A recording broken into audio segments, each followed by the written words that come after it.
घुटना, कंधा या कमर, चाहे जैसा हो दर्द, डॉक्टर ऑर्थो आपको देता है दर्द से पूरी आजादी, एक भरपूर जिंदगी। आंदोलन जीवी। पीएम नरेंद्र मोदी ने हाल में संसद में इस शब्द का इस्तेमाल किया था। इस पर सोशल मीडिया से लेकर राजनीतिक चर्चाओं तक में खूब बहस हो रही है। लोग अपने अपने तरीके से इस पर बात कर रहे हैं। पीएम मोदी ने सोमवार को संसद में कहा था, हम लोग कुछ शब्दों से परिचित हैं, श्रमजीवी, बुद्धिजीवी। मैं देख रहा हूं कि पिछले कुछ समय से इस देश में नई जमात पैदा हुई है, एक नई बिरादरी सामने आई है, आंदोलन जीवी। आप देखेंगे कि आंदोलन चाहे वकीलों का हो, स्टूडेंट्स का हो, मजदूरों का हो, हर आंदोलन में ये जमात नजर आएगी।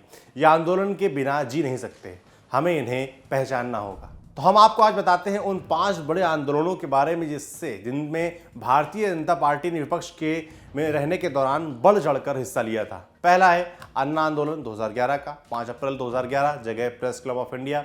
महाराष्ट्र के एक आंदोलनकारी अन्ना हजारे ने छोटी सी प्रेस कॉन्फ्रेंस की। उनके साथ कई एनजीओ के कार्यकर्ता भी थे। प्रेस कॉन्फ्रेंस में अन्ना हजारे ने देश से भ्रष्टाचार को उखाड़ फेंकने की बात कही। जब उनसे पूछा गया कि अगर ऐसा नहीं कर पाए तो क्या करेंगे, उन्होंने जवाब में कहा, दिल दिया है जान भी देंगे, ऐ वतन तेरे लिए।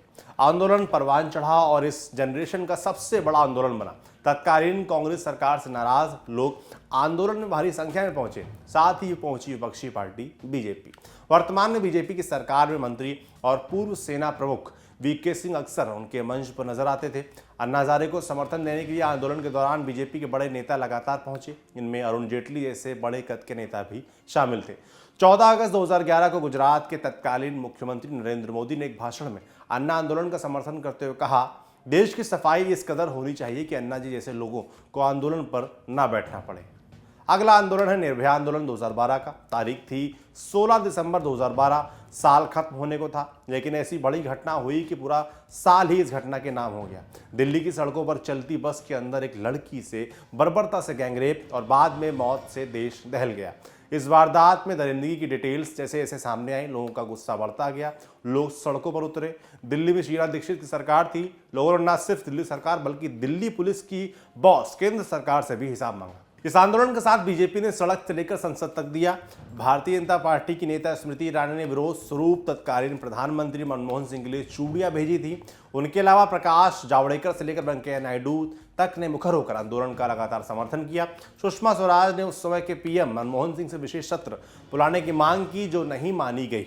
बाद में सरकार को रेप की परिभाषा, पॉक्सो एक्ट समेत कई कानूनों में बदलाव करने पड़े थे। 1 दिसंबर 2013 को पीएम मोदी ने दिल्ली असेंबली के लिए चुनाव प्रचार के दौरान कहा था, दिल्ली ने रेप कैपिटल जैसा बुरा नाम कमाया है। जब वोट करें तो इस बात को जरूर याद रखें, एक बार निर्भया को जरूर याद करें। अगला है रामदेव का काला धन विरोधी आंदोलन 2011।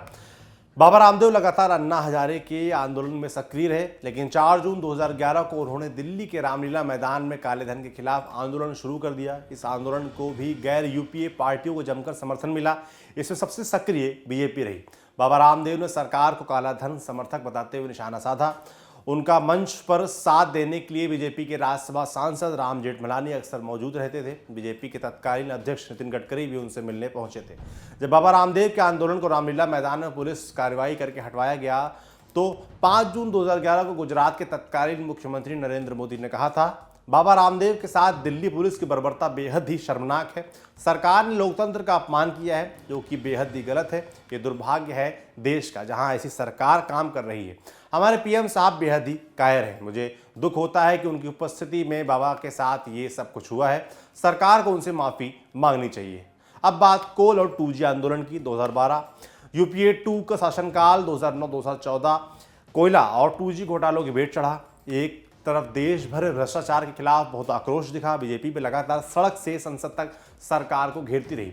बीजेपी ने 2012 में संसद के मानसून सत्र को भी चलने नहीं दिया। 2G और कोयला घोटालों पर चर्चा की मांग करती रही। बीजेपी की दिग्गज नेता सुषमा स्वराज ने सत्र खत्म होने के दिन कहा था, अगर संसद में चर्चा का वक्त बर्बाद भी होता है तो ये आंदोलन करने में कोई हर्ज नहीं है। हमें भरोसा है कि ये विरोध प्रदर्शन जब संसद से लोगों के बीच पहुंचेगा तो इससे प्राकृतिक संसाधनों के आवंटन के सिस्टम में सुधार आएगा। बीजेपी के बड़े नेताओं ने इसे नेशनल लूट करार दिया था। इसे लेकर बीजेपी ने देश भर में आंदोलन किए थे। कोयला आवंटन विवाद को लेकर केंद्र पर हमला करते हुए गुजरात के तत्कालीन सीएम नरेंद्र मोदी ने कहा था, यह घोटाला देश के मुंह पर कालिक पोत रहा है। अब है महंगाई एफडीआई के खिलाफ आंदोलन 2012 कहीं तारीख 20 सितंबर 2012, जगह जंतर मंतर नई दिल्ली। देश में गैस के दाम बढ़ने के बाद विपक्ष सड़कों पर था। देश भर की तमाम विपक्षी पार्टियों के साथ बीजेपी ने महंगाई के खिलाफ तगड़ा आंदोलन शुरू किया। भारत बंद की घोषणा हुई। इस आंदोलन में महंगाई के अलावा फॉरेन डायरेक्ट इन्वेस्टमेंट यानी एफडीआई पर भी बीजेपी ने तीखी प्रतिक्रिया दी। बीजेपी के तत्कालीन अध्यक्ष नितिन गडकरी ने कहा था, ये तो बस शुरुआत है, हमारा संघर्ष तब तक जारी रहेगा जब तक फैसला नहीं हो जाता, वापस नहीं हो जाता। इस आंदोलन को बीजेपी के बड़े नेताओं ने दिल्ली ही नहीं कई दूसरे प्रदेशों में भी चलाया। दिल्ली के करोल बाग में मेट्रो को रोकने की भी कोशिश की गई।